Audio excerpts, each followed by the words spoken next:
Today's topic is truly relevant, and I can't wait to get into it. Every single day, women come to me with some form or version of the same thing. I don't feel like myself, or I feel fatigued, but I don't know why. Something feels off. This is a big one. I'm talking about 3, 4, 5 women every single day, and they all want to know about hormones. For so long, many have been told it's just stress, or you're just going through the change and that's just what it is. You're just getting older. It's just life. So what happens? Many walk away feeling confused and frustrated. And by the time so many women see me, they're feeling lost, even hopeless at times. So today, I want to address this common concern. I want to give you a foundation, a map, if you will. What is perimenopause? What does it feel like? What does it look like? How is it diagnosed? And of course, most importantly, what can you do about it?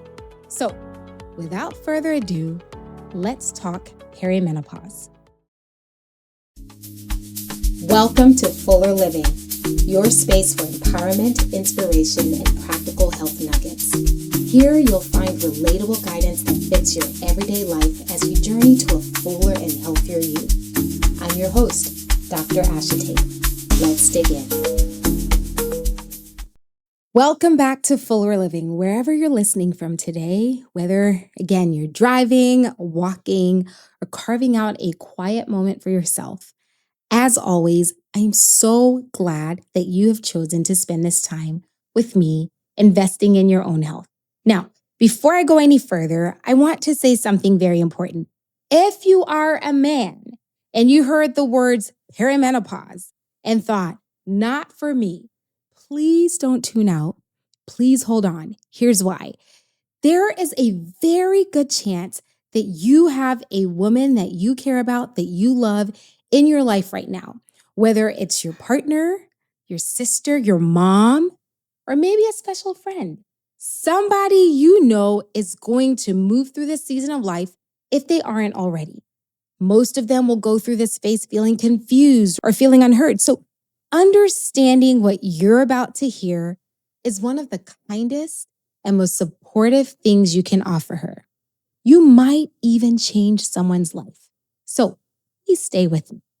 All right, now that I've gotten that out the air, let's get into it. Perimenopause or menopause. This is one of the most common reasons many women are seeking me out these days. It is a hot topic. And it's been for a while one of maybe, I won't say least understood, I would say maybe an area of confusion, misunderstanding, fear even. Many have been ignored, but no longer, not here, not today. Today we're going to do 4 things. First, I want to explain what perimenopause is. Second, what does it feel like? Because it may not be what you think. Third, what else can present like it? Because it can't all be about hormones. And 4, how's it diagnosed? And most importantly, what can you do about it? Today is about setting a foundation. There's so much to this topic, but my hope is that at the end of this episode, you have a starting point, a guide in future conversations with your doctor or your healthcare provider. So let's get into it. All right, so let's start at the beginning. What is perimenopause? Peri means around. So perimenopause is that time around menopause. I can imagine somebody might ask, well, what is menopause then? Menopause is the day that marks 12 months since a woman's last menstrual period. Peak age usually around 51. Perimenopause then is that time that leads up to that. For many women, it can encompass much of their 40s. Here's the important piece. Perimenopause is not this smooth, steady decline in hormones. It's a time when estrogen levels are going to fluctuate. And the fluctuation is often associated with symptoms. That's the key. One week you feel fine, the next week you feel completely off. It can feel like you're on a roller coaster, very unpredictable. So you can imagine a person going through this is already uncomfortable. There's a lot of unpredictability. So you can imagine what it feels like for other people who are with them. Inconsistent, frustrating. More than 3/4 of women experience symptoms during this transition. For some women, it can be mild and transient, but for others, these symptoms can last for several years. And it can be very frustrating if it's not diagnosed and if it's not treated. So, what are the symptoms to look for? For many, hot flashes. Now, it's really interesting because despite hot flashes being a very common symptom that most of us will associate with menopause or perimenopause, it's often not what most women feel. When asked what most women feel or what they're experiencing, the common answer isn't hot flashes, it is fatigue, a deep physical, mental exhaustion, the kind that you're feeling tired, but your sleep doesn't really fix it. In addition to that, oftentimes women will express feeling irritable, low mood, trouble sleeping, brain fog. This one's a big one. That fuzzy, I can't find the word, or you walk into a room and completely forget why you're there. Anxiety, even headaches, just to name a few of them. Interestingly, these same symptoms can be associated with stress. So you can imagine many women in this phase of life are juggling multiple responsibilities. So it's very easy to blame it on something else, right? Especially if you're still having regular periods. It's also very important to know that you can be deep in perimenopause and not experience a single hot flash. So the absence of hot flashes does not mean that you're not going through perimenopause. I want to repeat this. The absence of hot flashes does not mean that you're not going through perimenopause. So when you find yourself feeling tired, irritable, having brain fog, I want you to think, even in the absence of hot flashes, I might need to talk to my doctor. Could this be perimenopause? All right, let's do a quick recap. We've established what perimenopause is. We've established it's that transition time that's leading up to menopause, which is the time when your period has been stopped for about 12 months. But here's something that I want to really emphasize. Not everybody who has fatigue has a hormone problem. Not all fatigue is from hormones. As you go into your doctor feeling tired, wondering what's going on, it's important to understand that fatigue is one of the most common complaints in primary care, both for men and women. Many people come to see me feeling exhausted. Many people think it's their hormones, usually women. A lot of times they're wrong. It's something else. Of course, hormones do belong on the list. They are an important part of what we call a differential in figuring out what's going on, but it's not the whole story. There are a lot of things that can make a person feel tired. Number one, sleep.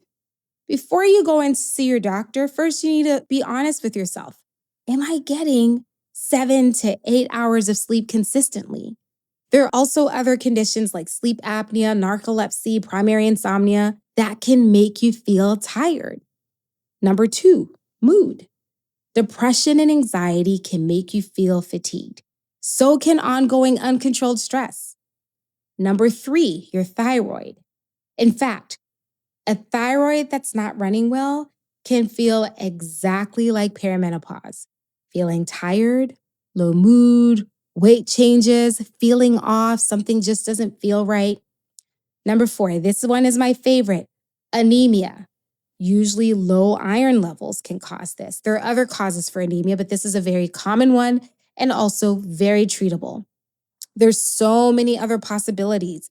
Gynecologic, autoimmune, all of these can drain your energy. So it's so important that while we're having this discussion, you don't assume that everything that causes fatigue is because of hormones. The right move is a conversation, a complete one with your doctor, with a checklist of your symptoms to really come to what the true cause of your symptoms are, so that together you can come up with the right plan for you. Now, let's talk about how perimenopause is diagnosed. Because every single day, I get at least one woman coming in saying to me, Doc, let's check my hormones. They're often looking for a single blood test, a single number that's going to say, yep, you're sick, you're not feeling well, and it's your hormones. Trust me, I get it. I completely understand it. But here's the reality. For most women in their mid 40s and beyond with typical symptoms, perimenopause is not diagnosed by a blood test. It is a clinical diagnosis. So, what does that mean?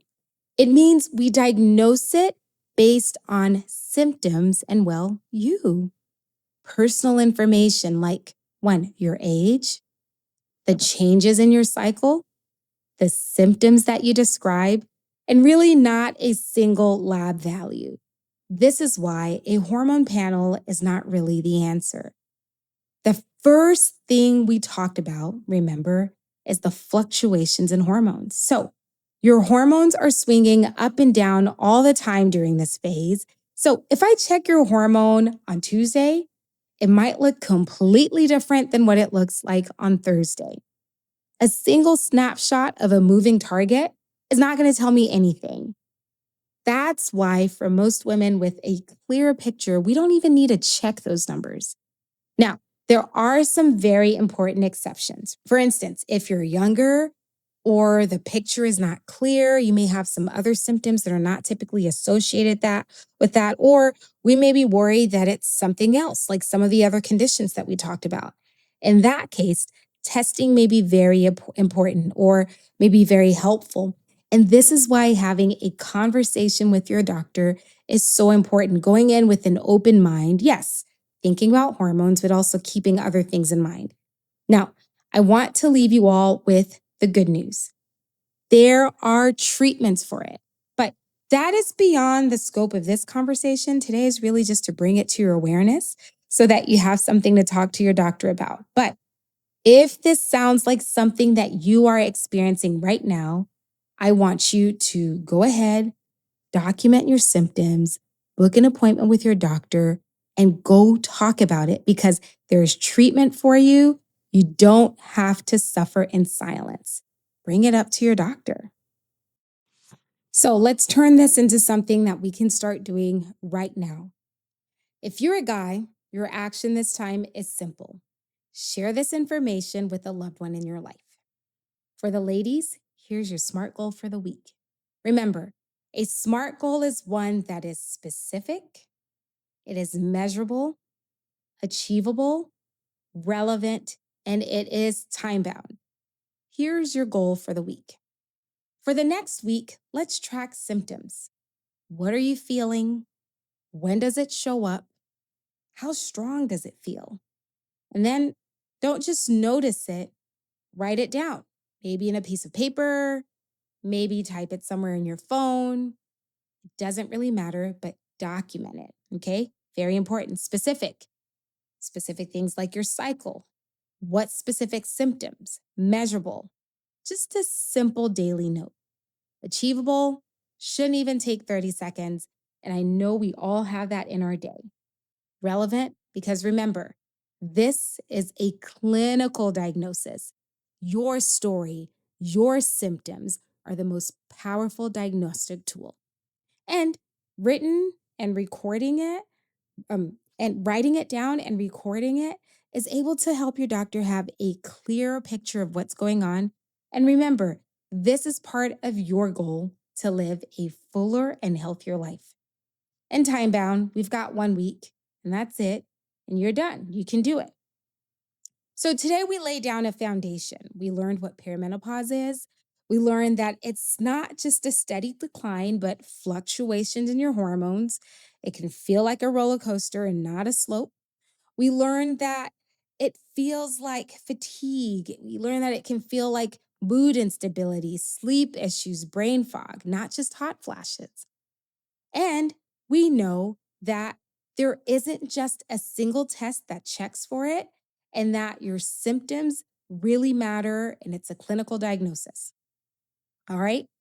Here's what I want you to carry on from here. If something is feeling off, You're not imagining it, okay? That is extremely important. If something's feeling off, especially anything that's persisting, you're not imagining it. Take note of it, jot it down, and go have a discussion with your doctor because, in addition to everything else that we talked about, you might be experiencing perimenopause. I want to hear from you. What's something about perimenopause that you learned today? What is something that you're planning on doing differently? Share it in the comments because I promise you, another woman is going to read it and be like, oh my God, I don't feel alone. And if this episode helped you, don't be stingy. Please share it with someone else. And don't forget to subscribe. I look forward to seeing you again next week. I hope this was really helpful. But until next time, let's get to fuller living. Well, fam, that wraps up another episode of Fuller Living, where we talk about health in a bite-sized, relatable, practical, and fun way. Remember, it's not about being perfect. It's about making progress one small step at a time while remaining consistent. If you found this episode helpful, please subscribe, share it with a friend who might need a little bit of inspiration, and leave me your 5-star review. And if you're in Dallas and looking for a new PCP, look me up at southwestfamilymed.com. I can't wait to meet you. Until next time, let's get to fuller living.